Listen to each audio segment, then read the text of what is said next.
Thursday morning, kapatid. Wala nang pong namamataang low pressure area o sama ng panahon sa loob at labas ng Philippine Area of Responsibility o PAR.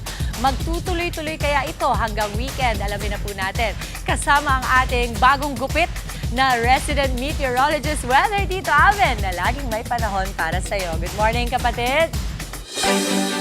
Good morning, Mami Dims, at good morning, mga kapatid. Ulat panahon na po tayo ngayong araw ng Miyerkules. Yes, Mami Dims, tuluyan na nga nakalayo at wala na sa monitoring domain ng Pag-asa itong binabantayan nating low pressure area. Nandiyan na po yan sa may bandang Borneo. Pero yung kanyang trough or extension ay sumasabit pa rin po sa ilang bahagi ng Palawan. Samantalang ito pong easterlies ay nakaka-apekto pa rin sa Visayas at Mindanao.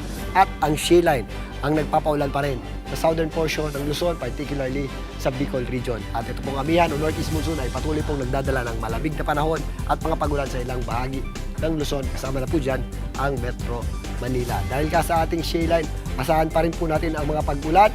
Dito po sa areas ng Mindoro, kasama po dyan ang Romblon, Marinduque, kasama na po dyan ang ilang bahagi ng Laguna at Quezon.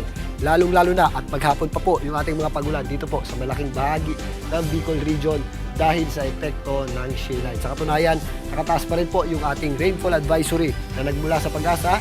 Meron pa rin tayong mga 50 hanggang 100 mm na pag-ulan dito po sa mga areas ng Camarines Sur, Catanduanes at Albay. Again, doble ingat po tayo dyan dahil tuloy-tuloy na po yung ating mga pagulan dyan at magpapatuloy pa sa mga susunod na araw. So mataas po yung ating tsansa ng flash floods at landslides. At ito pong Albay, nandiyan po yung ating Mayon Volcano na kung saan nakataas ang alert level 3. So possible po yung ating mga mud flow at lahay dyan sa area na yan, especially po doon sa mga areas na nasa danger zone. So doble ingat po tayo dyan at if ever may mga evacuation plan sa inyong area, makinig po tayo sa ating DRRMO. Samantalang, ito naman pong natitirang bahagi ng Visayas, particularly ang Eastern Visayas, mataas din po ang ating tsansa ng pagulan dahil sa easterlies.